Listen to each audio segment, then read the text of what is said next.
আপনার জীবনে আপনার প্রকৃত বন্ধু আসলে কে? আপনার সব থেকে শ্রেষ্ঠ মিত্র আসলে কে? তিনি যিনি সময় এলে পরে আপনাকে সাহায্য করেন, নাকি তিনি যিনি সময় এলে পরে আপনাকে অর্থ দেন? দেখুন, আমরা হলাম মানুষ, আমাদের জীবনে লেনদেন চলতেই থাকে। এটা আমাদের জীবনের অভিন্ন অংশ। কিন্তু অনেক সময় এমন হয় যে আমরা তাকেই নিজের প্রকৃত বন্ধু বলে মনে করি যিনি আমাদের একটা বহুমূল্য উপহার দেন, ঠিক কিনা? এবার আপনার জীবনে সেই বহুমূল্য উপহার কোনটা, ওই অমূল্য মিত্র আসলে কে, সেই সিদ্ধান্ত হলো আপনার। কিন্তু যদি আপনি আমাকে জিজ্ঞেস করেন, তাহলে আমার মতে স্বর্ণ, হিরে, মুক্ত, ধন এগুলো বহুমূল্য নয়। বহুমূল্য হলো সঙ্গ, যখন আপনি একা হয়ে যাবেন; সময়, যখন আপনার তাকে প্রয়োজন হবে; সমর্পণ, যখন আপনার বিশ্বাসের প্রয়োজন পড়বে। যে মানুষ আপনার প্রতি এই 3 গুণ প্রদর্শন করেন, যিনি আপনার কঠিন সময়ে আপনাকে অবশ্যই সঙ্গ দেবেন, যখন আপনার প্রয়োজন পড়বে আপনাকে অবশ্যই সময় দেবেন, আপনার প্রতি সম্পূর্ণ সমর্পিত থাকবেন, সেই হলো আপনার আসল মিত্র, সেই হলো আপনার প্রকৃত বন্ধু। কারণ সত্যি বললে, বন্ধুত্বের অর্থই হলো নিজেকে সম্পূর্ণরূপে কারোর কাছে সমর্পণ করে দেওয়া। তাই আপনার সেই বন্ধুর জন্য নিজের প্রাণ উজাড় করে দিন, আর ভালোবেসে বলুন, রাধা রাধা। শক্তি এক অত্যন্ত বিচিত্র বস্তু, বা বলতে পারেন অনুভূতি। পিতা সবসময় চান যেন তিনি তার শক্তি পুত্রকে সঁপে দিতে পারেন, যাতে সে শক্তিশালী হয়, যাতে তার মঙ্গল হয়। তার পুত্র সবসময় চায় যাতে সে পিতার সেই শক্তি লাভ করে। কিন্তু সেই শক্তি লাভ করার জন্য পুত্র হওয়া যথেষ্ট নয়, যোগ্য পাত্র হতে হয়। আসুন আপনাকে সহজে বোঝাই। যদি আপনি সুপাত্র হন আর আপনাকে শক্তি দেওয়া হয়, তাহলে আপনি সেই শক্তির গুরুত্ব বুঝবেন, কোথায় সেই শক্তি প্রয়োগ করা উচিত সেটা বুঝবেন। আর এটা যেহেতু অর্জন করা শক্তি হবে, সেই শক্তির অপব্যবহার হবে না। কিন্তু যদি এই আপনি কুপাত্র হন আর যদি আপনাকে এই শক্তি দেওয়া হয়, তাহলে কি হবে? দেখতে গেলে এই শক্তি আপনি দান হিসেবে পেয়েছেন, তাই না আপনি এই শক্তির গুরুত্ব বুঝবেন, আর না এর প্রয়োগ আপনি জানবেন। তার অপব্যবহার হওয়া সুনিশ্চিত। তাই যদি আপনি কোনো শক্তি অর্জন করতে চান, তাহলে আগে তার যোগ্য হয়ে উঠুন, পুত্র নয় পাত্র হয়ে উঠুন। আর আমার সাথে ভালোবেসে বলুন, রাধা রাধা। শক্তি শক্তি অর্জন করা এতটা কঠিন নয় যতটা শক্তি লাভ করার পরে সেই শক্তি সামলানো কঠিন হয়। কারণ যেই মানুষ শক্তি লাভ করে তার মনে গর্ববোধ জন্মায়, জন্মায় অহংকার, জন্মায় জেদ। তাই শক্তি প্রাপ্ত করার সাথে বিনম্র থাকাও অত্যন্ত আবশ্যক। আর এটা আমাদের শেখা উচিত বৃক্ষের থেকে। বৃক্ষ যা আমাদের ফল দেয়, বৃক্ষ যা যত ফল দেয় ততটাই ঝুঁকে যায়। আমরা পাথর মারি ওই বৃক্ষের থেকে ফল প্রাপ্ত করার জন্য। সেই পাথরের মার সহ্য করেও বৃক্ষ আমাদের ফল দেয়। কোনো গর্ববোধ নেই, কোনো অহংকার বোধ নেই। আর সেই জন্য এই বৃক্ষের পুজো করা হয়। এটাই হলো মাহাত্ম্য শক্তির সাথে বিনম্রতার। যদি এই শক্তি সৃজন করে থাকে, সাহায্য করে থাকে, সম্বল হয়ে থাকে, তবেই সেই শক্তি উপযুক্ত। আর নয়তো সেই শক্তি একদিন আপনাকে আসক্ত অবশ্যই করবে। তাহলে শক্তি অবশ্যই অর্জন করুন, কিন্তু তার সাথে সেই শক্তি সামলানোর মতো বিবেকও আপনাকে অবশ্যই জাগ্রত করতে হবে। তাহলে আসুন আমার সাথে ভালোবেসে বলুন, রাধা রাধা। আমরা যে মানুষকে চাই, যাকে আমরা ভালোবাসি, তাকে একটা উপহার অবশ্যই দিতে চাই। এমন এক উপহার যা ওনার ভালো লাগবে, যা শ্রেষ্ঠ হবে, অতি প্রিয় হবে, বহুমূল্য হবে, বা বলতে পারেন মূল্যবান হবে। তাই আমরা কি করি? আমরা বাজারে যাই, তার জন্য স্বর্ণ, আভূষণ, হিরে, মুক্ত এইসব নিয়ে আসি। কিন্তু এটাই কি সর্বশ্রেষ্ঠ উপহার? কখনোই নয়। সর্বশ্রেষ্ঠ উপহার হল স্বাধীনতা, তাকে নিজের মনের মতো বাঁচার স্বাধীনতা। যদি আপনি কাউকে স্বাধীনতা না দিতে পারেন, তাহলে সে কোথাও না কোথাও বন্দী হয়ে যায়, তার বিকাশ কোথাও না কোথাও আটকে যায়। কিন্তু যদি আপনি কাউকে স্বাধীনতা দিতে পারেন, তাহলে আপনি দেখবেন ও সমস্ত সংসারকে, এই জীবনকে নিজের দৃষ্টিভঙ্গি দিয়ে দেখবে, বুঝবে যে কোনটা হলো উচিত আর কোনটা হলো অনুচিত, আর এটাই হলো সর্বশ্রেষ্ঠ। আর এবার যদি কাউকে স্বাধীনতার মাধ্যমে এত বড় একটা শক্তি দিতে পারেন, তাহলে আপনি আমাকে বলুন, এর থেকে বড় উপহার আর কি হতে পারে? আসুন আর আমার সাথে ভালোবেসে বলুন, রাধা রাধা। কথায় আছে, প্রত্যেক পুত্র তার পিতার প্রতিচ্ছবি হয়, আর সমস্ত প্রতিচ্ছবি চায় যেন সে তার অস্তিত্ব প্রাপ্ত করতে পারে। পুত্র চায় সে যেন তার পিতার মতো হয়, বা কখনো কখনো তার থেকেও শ্রেষ্ঠ হয়। সেটা কোনো অনুচিত ব্যাপার নয়।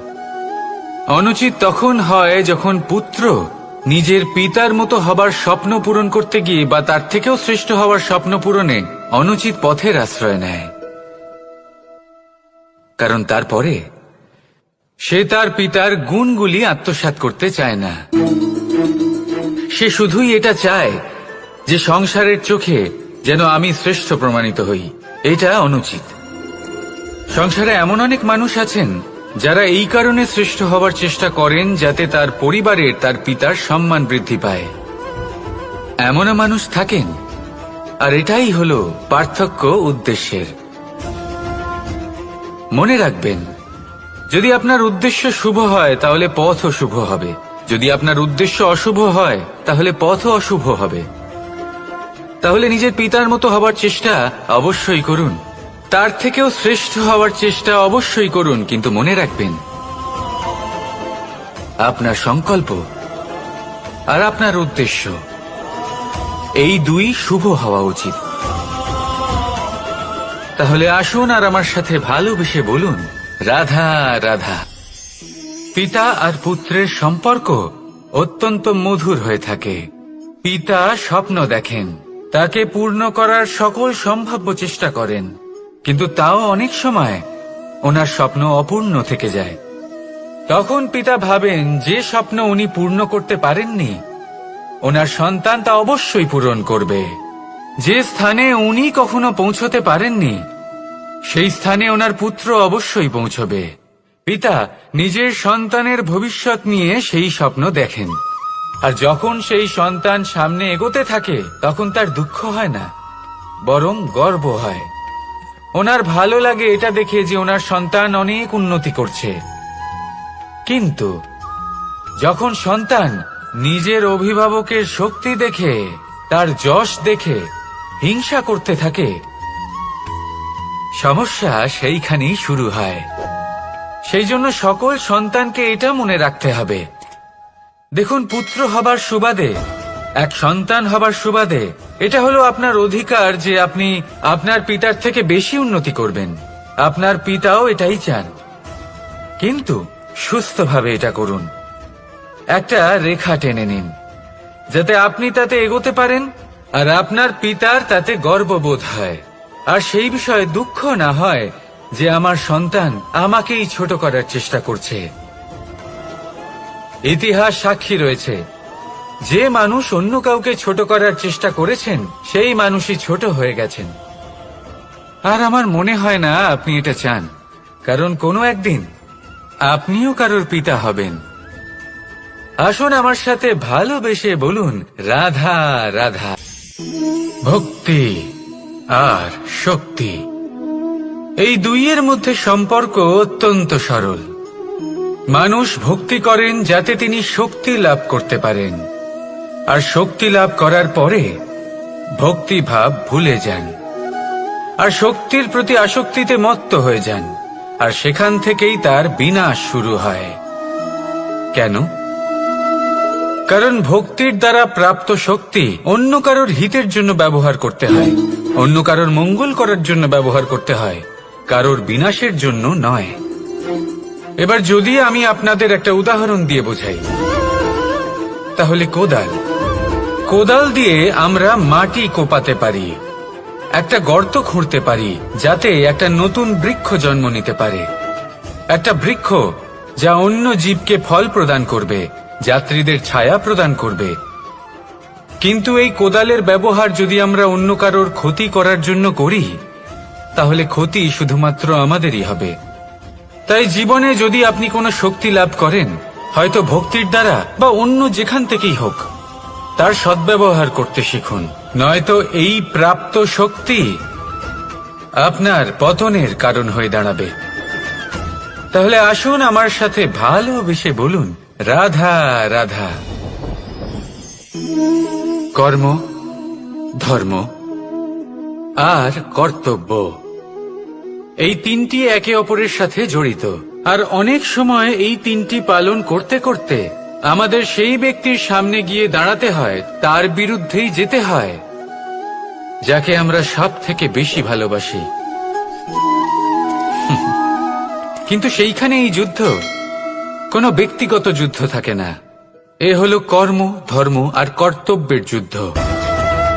এটা সরল নয়, অত্যন্ত কঠিন হয় তার সম্মুখীন হওয়া যাকে আমরা সব থেকে বেশি সম্মান করি। কিন্তু আমাদের তো আমাদের ধর্মের পথে চলতেই হবে, কারণ আমরা কর্মবদ্ধ, কর্তব্যবদ্ধ, আর এটাই করা উচিত।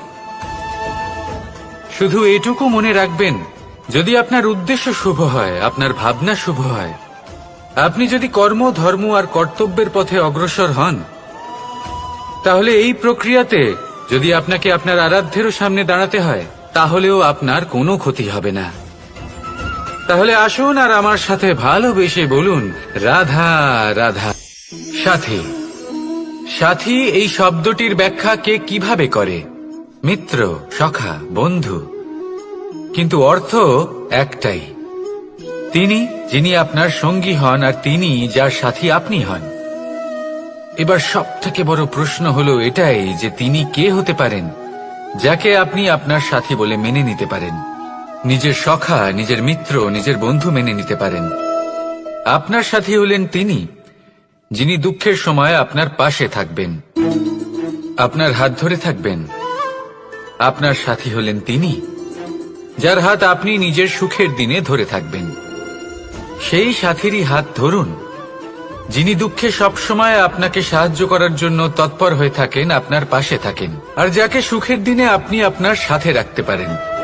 আর যখন আপনার সাথে আপনার এই সাথী থাকবে, তখন আপনি এটা বুঝবেন যে যখন জীবনে দুঃখ আসে, তখন এই দুঃখ কমে যায়, সবার মধ্যে ভাগ হয়ে যায়। আর যদি তখন সুখ আসে, তাহলে সেটা সবার উপস্থিতিতে আরো বেড়ে যায়। এটাই হলো প্রেম, এটাই হলো ভালোবাসা, এটাই হলো সঙ্গ, যেমন সম্পর্ক আমার আর রাধার মাঝে। তাহলে আসুন আর আমার সাথে ভালোবেসে বলুন, রাধা রাধা। মানুষ জীবনে তিনটে কাজ অবশ্যই করে থাকে, কিছু দান করে, কিছু গ্রহণ করে, আর কিছু ত্যাগ করে দেয়। এটাও ভাবতে থাকে যে এটা করলে কিভাবে করবে। দেবার জন্য পর্যাপ্ত ধন নেই, নেবার জন্য সংসারে অত স্নেহ নেই, আর ত্যাগ করার জন্য জীবনে এত সুখই নেই, তাহলে কিভাবে করবে?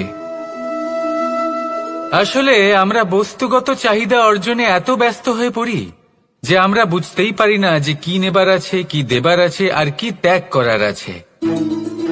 তাহলে আজ আমি আপনাকে বলেই দিই, মনে রাখবেন এই তিনটে গুরুত্বপূর্ণ গুণ, তিনটে গুরুত্বপূর্ণ কথা। দেবার জন্য আছে দান, নেবার মতো আছে জ্ঞান, আর ত্যাগ করার মতো আছে অহংকার। যখন আপনি দান করতে শিখে যাবেন, জ্ঞান অর্জন করার শক্তি আপনা থেকেই আপনার মধ্যে চলে আসবে। আর যখন এই জ্ঞান আপনার মধ্যে প্রবেশ করবে, অহংকার আপনা থেকেই আপনার থেকে দূরে চলে যাবে। যে ব্যক্তি এই তিনের মধ্যে ভারসাম্য বজায় রাখতে পারে, তার বর্তমান, ভূত, ভবিষ্যৎ, লোক, পরলোক সবকিছু শুধরে যায়। যেই দিন আপনি দান করতে শিখে যাবেন, জ্ঞান আহরণ করতে শিখে যাবেন, অভিমান ত্যাগ করতে শিখে যাবেন, আপনার সর্বশক্তিশালী সর্বশক্তিমান পরমেশ্বরেরও প্রয়োজন পড়বে না, কারণ তখন ঈশ্বর আপনার মধ্যেই বাস করবেন। তাহলে আসুন আর আমার সাথে ভালোবেসে বলুন, রাধা রাধা। প্রেম এই সংসারে এসেছিল এই সংসারকে প্রেমের শিক্ষা দেওয়ার জন্য, এই জীবনের সুখের অনুভূতি আসলে কি তা শেখানোর জন্য। কিন্তু যদি সত্যি কথা বলি, তো আমি নিজেই প্রতিদিন প্রেমের নতুন নতুন স্বরূপ দেখতে পাই, প্রেমের একটা নতুন অনুভূতি প্রত্যেক নতুন দিনে। আর তার কারণ হলো এই প্রেম অনন্ত, এ হলো দৈব। প্রেম হলো এই সংসারের সবথেকে বড় ঢাল এবং সবথেকে বড় অস্ত্র। এই প্রেম ছাড়া না কোনো ন্যায় হয় আর না কোনো শাস্ত্র, না জীবন আছে আর না অন্ত। এবার যদি এই প্রেম মনের মধ্যে বাস করতে শুরু করে,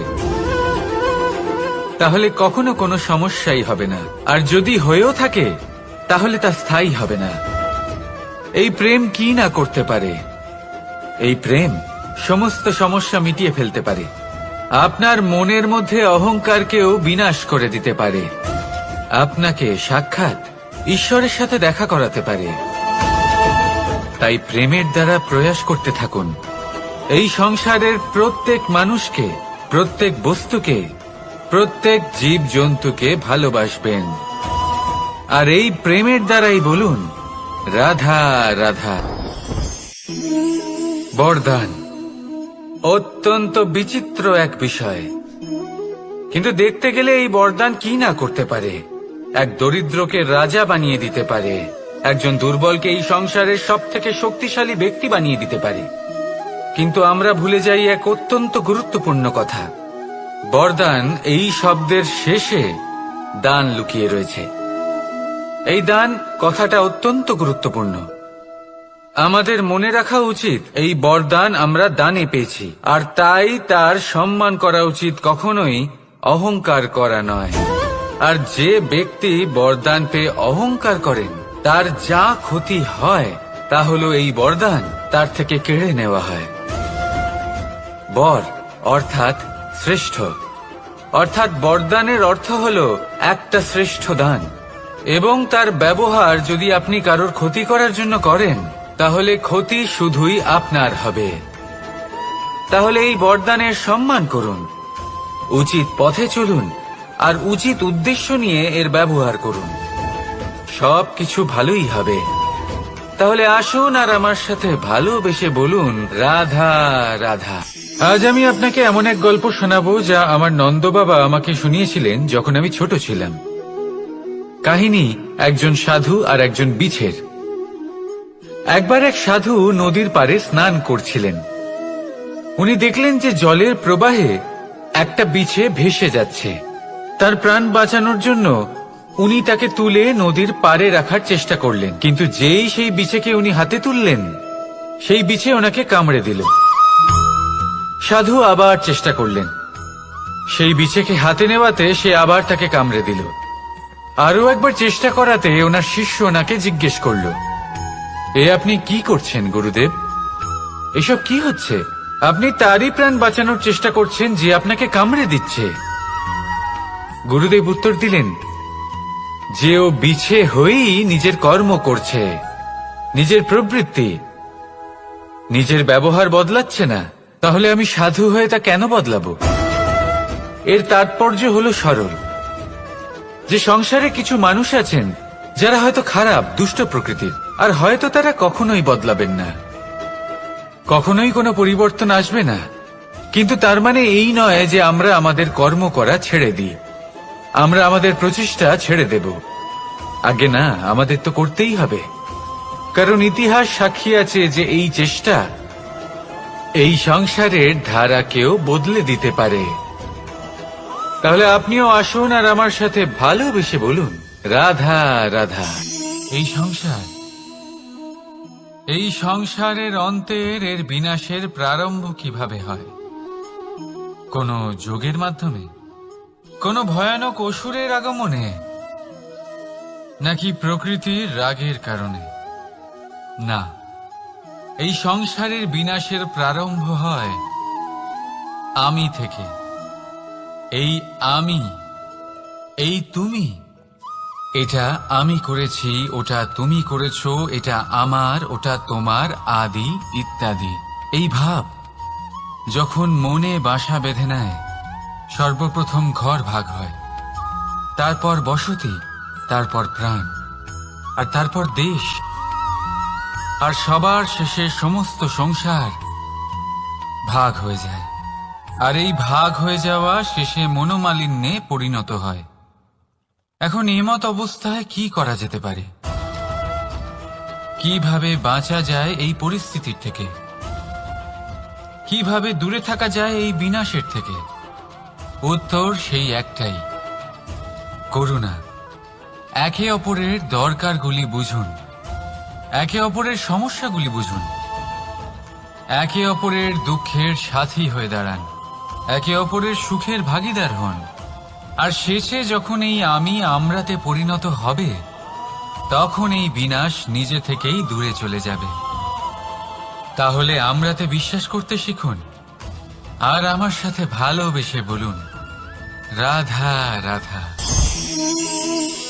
এই মুদ্রা। এবারে ভাবুন, এটাই আমাদের জীবন, জীবনের সুখ আর দুঃখ। এই মুদ্রার, এই জীবনের দুটি দিক। কিন্তু যখনই আমরা ঈশ্বরের কাছে প্রার্থনা করি, তখনই আমরা সুখ চাই, আর সেই সুখ আসেও।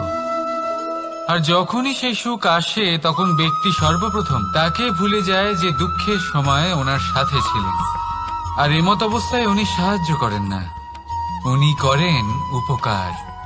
আর এই উপকারের বদলে মানুষের থেকে উনি নিজের জন্য শ্রদ্ধা চান। আর সেই শ্রদ্ধা, সেই চাহিদার কারণে উনি নিজেকে অন্যদের থেকে শ্রেষ্ঠ, অন্যদের থেকে ভিন্ন মনে করতে বিবশ হয়ে যান। আর আলাদা হবার কারণে তার মধ্যে জেগে ওঠে অহংকার, আর সেটাই হয় তার পতনের কারণ। এবার এতে কি করা যেতে পারে? কি চাওয়া যেতে পারে ঈশ্বরের কাছে? এই প্রশ্ন অবশ্যই মনে আসে। ঈশ্বরের কাছে চান সুখ, শুধুমাত্র ততটাই যাতে অহংকার না আসে, আর দুঃখ ততটাই যাতে শ্রদ্ধা না চলে যায়। রাধা রাধা। এই সংসারে এমন কিছুই নেই যে সব সময় একই থাকবে। যা কিছু নির্মাণ হয়েছে তা একদিন অবশ্যই ভেঙে পড়বে। কিন্তু এই ভেঙে যাওয়ার বিশ্লেষণ আপনি কিভাবে করবেন তা আপনার উপরে নির্ভর করছে। ওই আকাশের দিকে তাকান, ওই মেঘ, ওটাও ভেঙে পড়ে, কিন্তু নিজে ভেঙে পড়ার সাথে বর্ষাকে তৈরি করে যায়। মাটির ডেলা অবশ্যই ভেঙে পড়ে, কিন্তু ব্যবহারযোগ্য মাটির রূপ নিয়ে। এই ধরিত্রীর বুকে কোনো এক বীজ যখন ভেঙে পড়ে, তখন ধরিত্রীর উপর এক বিশাল আকারের বৃক্ষ নির্মাণ করে। যদি জীবনে কিছু ভেঙে পড়ে, তাহলে নিরাশ হয়ে পড়বেন না, নিজের সাহস হারাবেন না। ধনাত্মক দৃষ্টিভঙ্গি দিয়ে দেখতে চেষ্টা করুন। মনে করুন, নিয়তি নিশ্চয়ই আপনার জন্য আরো ভালো কিছু ভেবে রেখেছে, যা ভবিষ্যতে আপনার প্রতীক্ষা করছে। ধনাত্মক চিন্তা ভাবনা করতে থাকুন, তারপর দেখবেন শ্রেষ্ঠ রচনা নিজেই তৈরি হবে। রাধা রাধা। চলতে থাকা, থেমে যাওয়া, বিশ্রাম নেওয়া, তারপর দম নিয়ে পুনরায় দাঁড়িয়ে পড়া, আর তারপর আবার সেই পথ চলা। এটা জীবনের অভিন্ন এক অঙ্গ, এটার থেকে আপনি পালাতে পারবেন না। কিন্তু এই অঙ্গকে আপনি নিজের জীবনে কিভাবে প্রয়োগ করবেন, কিভাবে তাকে কাজে লাগাবেন, সেই সিদ্ধান্ত আপনাকে নিতে হবে। যারা হেরে যান তারাও জীবনে থমকে যান, আবার যারা জেতেন তারাও দাঁড়িয়ে পড়েন। যারা হেরে যান তারা হাঁপিয়ে দাঁড়িয়ে পড়েন, যারা জিতে যান তারা দাঁড়িয়ে পড়েন সেই সর্বোচ্চ স্তরে পৌঁছে গিয়ে। এবার দাঁড়াতে তো আপনাকে হবেই, তা হতেই হবে। কিন্তু কখন কিভাবে দাঁড়াবেন, ক্লান্ত হয়ে নাকি সর্বোচ্চ স্তরে পৌঁছে গিয়ে, সেই সিদ্ধান্ত আপনার। অবশ্যই দাঁড়িয়ে পড়ুন, কিন্তু ক্লান্ত হয়ে নয়, কারণ আপনাকে পুনরায় দাঁড়িয়ে পড়তে হবে, পুনরায় যাত্রাপথে এগোতে হবে এবং সর্বোচ্চ স্তরে পৌঁছতেই হবে। রাধা রাধা। স্বপ্ন, আমরা জীবনে স্বপ্ন দেখতে থাকি, সেটা পূরণ করার পূর্ণ প্রয়াস করে থাকি। কিন্তু এই স্বপ্ন পূরণ না হওয়ার পরিস্থিতিতে আমরা ভেঙে পড়ি, ছিন্ন বিচ্ছিন্ন হই। আর তারপরেই বোঝা আমরা আগামী প্রজন্মের ওপর রীতিমতো চাপিয়ে দিই। আমরা এটাই মনে করি যে আমরা যেটা হতে পারিনি সেটা আমাদের সন্তান অবশ্যই হবে। আমরা যা কখনো পাইনি আমাদের সন্তান অবশ্যই তা পাবে। এটা যে অনুচিত সেটা আমরা ভাবি না, কিন্তু এটা ভুল। আর এই ভুল আমরা সকলেই করে থাকি। সন্তান প্রকৃতি আর পরমাত্মার আশীর্বাদ, ওদের ভেতরে তাদের নিজের একটা অস্তিত্ব। রাধা রাধা। এই পুকুর দেখছেন আপনি, পুকুরের জল কখনো প্রবাহিত হয় না, একই স্থানে জমে থাকে। আর সেই কারণে কিছুদিন পর ময়লা হতে শুরু করে।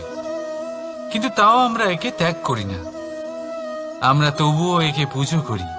শুধুমাত্র এই কারণে নয় যে অতীতে সে আমাদের তৃষ্ণা মিটিয়েছে, কিন্তু এই কারণেও যে যদিও বা সে ভবিষ্যতে আমাদের তৃষ্ণা না মেটায়, কিন্তু প্রয়োজন হলে আগুন অবশ্যই নেভাতে পারে।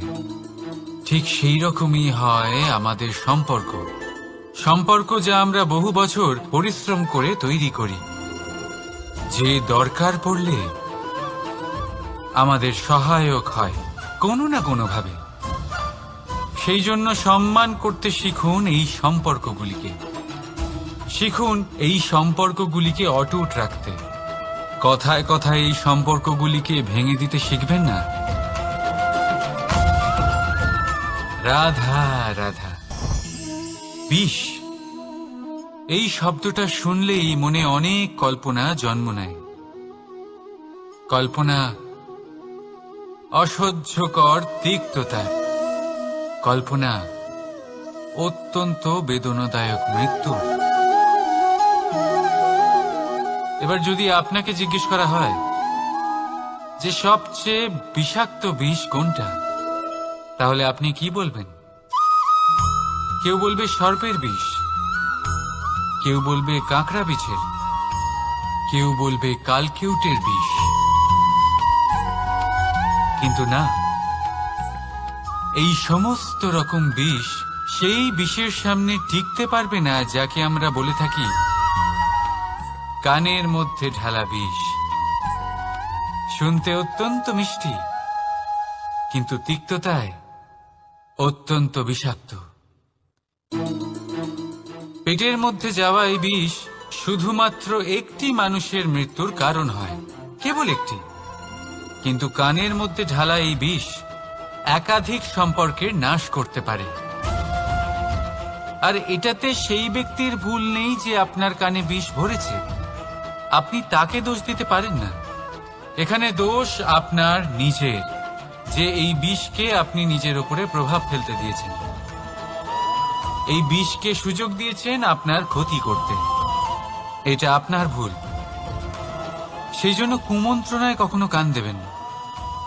আপনার মনে ভালোবাসার দৃঢ়তা জাগিয়ে তুলুন আর নষ্ট করে দিন এই সংসারের সমস্ত বিষের প্রভাবকে।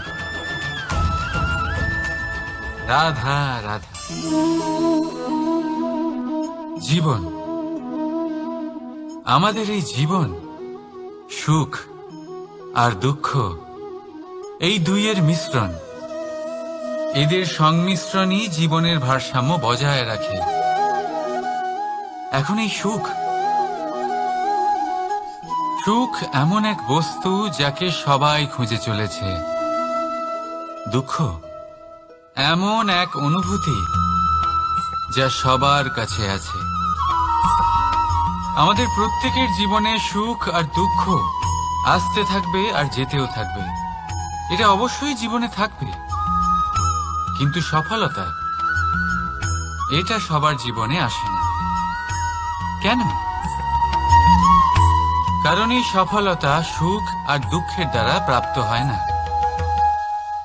সফলতা প্রাপ্ত হয় নিজের উপরে বিশ্বাস করতে থাকলে। আকাশের ওই সূর্যকে দেখুন, সূর্যের বিশ্বাস আছে নিজের উপর যে সে সমস্ত জগৎকে আলোকিত করতে পারবে, নিজের প্রথম রশ্মি দিয়ে অন্ধকারকে দূর করতে পারবে। সূর্য এই বিশ্বাস নিয়েই আসে, আর কিছুক্ষণের মধ্যেই সমস্ত সংসার থেকে অন্ধকারকে বিনাশ করে ফেলে সে। তাহলে মনে রাখবেন, এই সুখের আভাস, এই দুঃখের অনুভূতি আসতেও থাকবে আর যেতেও থাকবে। শুধু নিজের উপরে বিশ্বাস রাখুন, তারপর দেখবেন এই সফলতা আপনার দাস হয়ে থাকবে। রাধা রাধা। চাঁদ কত শ্রেয়, শুভ্র, কত সুন্দর। কিন্তু যদি আপনি মনোযোগ সহকারে দেখেন তাহলে দেখবেন এই চাঁদেও দাগ আছে। আর এই দাগগুলি থাকার কারণে কি এই চাঁদের মাহাত্ম্য কখনো কমে যায়? কখনো নয়। এর কারণ হলো চাঁদের নিরন্তর চেষ্টা। একবার এই আকাশে দেখুন, এই অন্ধকার সবসময় চেষ্টা করে চাঁদকে ঢেকে দেওয়া, কিন্তু এই চাঁদ সবসময় এই অন্ধকারের সাথে লড়াই করতে থাকে। অমাবস্যা থেকে শুরু করে চাঁদের এই যাত্রা পূর্ণিমা অবধি পৌঁছেই যায়। আর তাই এই চাঁদের পুজো করা হয়, এই কারণে এই চাঁদকে মাহাত্ম্য দেওয়া হয়। এইভাবেই যদি আপনার মধ্যে কোনো দোষ থাকে, কোনো খারাপ কিছু থাকে, তাহলে সেটা কোনো বড় ব্যাপার নয়। চেষ্টা করুন সেটাকে শুধরে নেওয়ার, কিন্তু সেই কারণে নিজেকে খারাপ মনে করা, এটা অনুচিত। নিজের ভুলগুলো, নিজের দোষগুলো, নিজের খারাপ দিকের কথা ভুলে আপনি এই সংসারের ভালোর দিকে প্রস্থান করেই দেখুন না। আপনি দেখবেন আপনার অন্তরের তেজ ঠিকরে বেরোচ্ছে। রাধা রাধা। এই পিঁপড়েদের দেখছেন আপনি? সবাই একই রকমের। এদের মধ্যে তফাৎ খুঁজে বার করা অসম্ভব। মনে হয় যেন ওদের আলাদা আলাদা অস্তিত্বই নেই। কিন্তু যদি আপনি মন দিয়ে দেখেন তাহলে দেখবেন প্রতিটা পিঁপড়ের আলাদা কাজ নির্ধারিত, তাদের আলাদা অস্তিত্ব আছে। কেউ বাড়ি বানানোর জন্য মাটি সংগ্রহ করতে পটু, কেউ ঢিপি বানাতে পটু, কেউ খাবার খোঁজায় পটু, আবার কেউ সেই খাবার আনায় পটু। ঠিক সেরকমই হয় মানুষেরা। মনে হতেই পারে সবাই একই রকম, কিন্তু প্রতিটা মানুষের ব্যক্তিত্ব, প্রতিটা মানুষের অস্তিত্ব ভিন্ন হয়।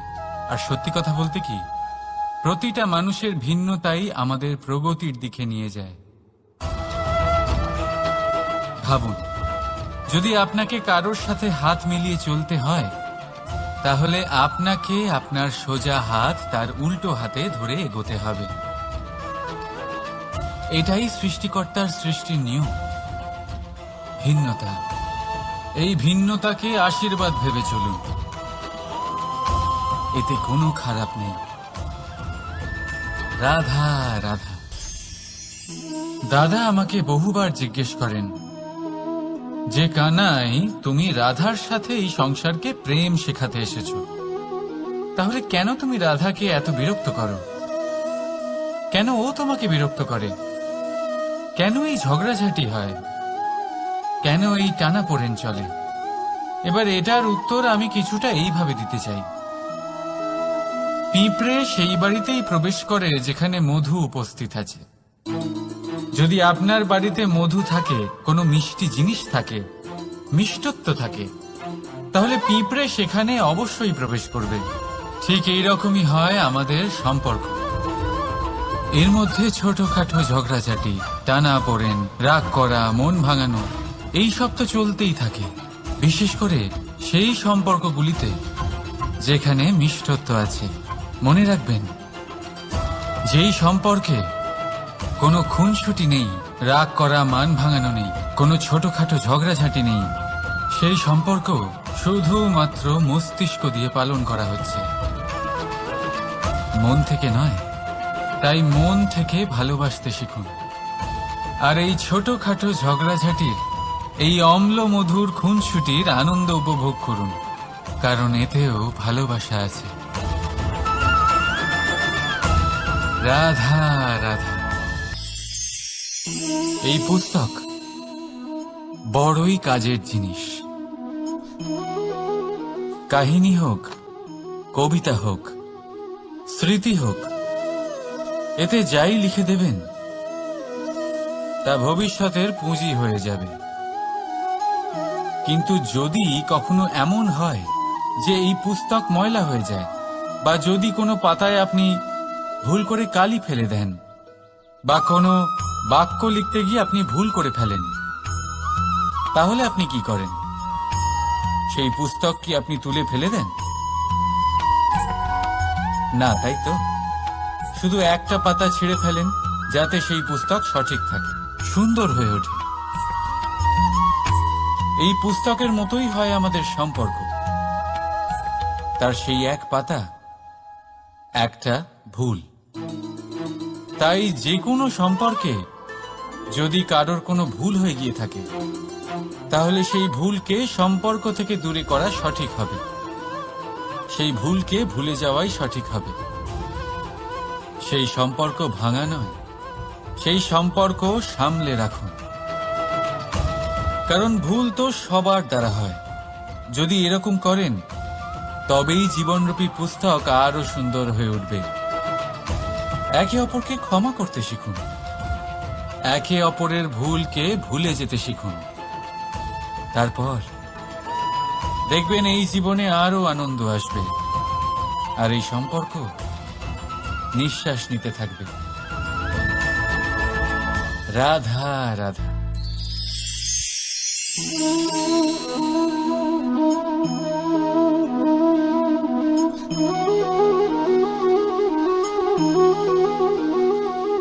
আমার এই ছায়া দেখতে পাচ্ছেন আপনি? প্রকাশের স্রোত যখন মধুর আর দূরে থাকে, তখন এই ছায়া লম্বা হয়ে যায়। কিন্তু যেই প্রকাশের স্রোত মাথার উপরে চলে আসে, এই ছায়ার আকার ক্রমশ ছোট হতে থাকে, আর অন্ধকারে তো এই ছায়া বিলুপ্ত হয়ে যায়।